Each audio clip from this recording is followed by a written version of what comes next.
Although Masha and Bear were always seen fighting over one thing or another, their neighbors were very annoyed by them, as they constantly argued and took revenge over small matters.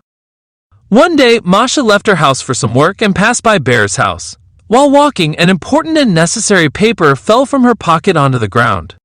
Coincidentally, Bear was watching this scene from his window. He assumed that Masha had deliberately dropped the paper in front of his house to litter. Jumping to this conclusion, he decided to punish Masha for her actions and take revenge. Bear waited for the night to fall. When it was dark all around, he picked up his trash bin and headed towards Masha's house. Coincidentally, at the same time, Masha was sitting near her window, looking outside. When she saw Bear bringing his trash bin, she was shocked. Bear dumped all the trash from his bin right in front of Masha's house and went back to his own house.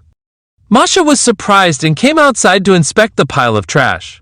As she carefully looked through it, she spotted her important paper, the one that had fallen from her pocket earlier. However, now it was torn into small pieces. She thought to herself, first he stole my paper, then tore it into pieces, and now he has dumped it in front of my house along with all this trash. Furious, she decided to take revenge on Bear. She called a farmer and said, "Send me 5 cows and 100 chickens."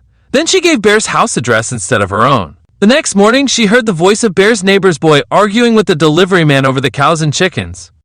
She realized that the cows and chickens had been delivered, and now the delivery man was demanding payment. After a long time, the issue was resolved, and Bear understood who was behind the prank. This back and forth continued for a long time. Both Masha and Bear kept troubling each other until one day their fights landed them both in the hospital. Coincidentally, they were placed in the same room and had to stay there for several days. During this time, they became friends. While talking, they shared the story of the fallen paper and the misunderstandings that followed.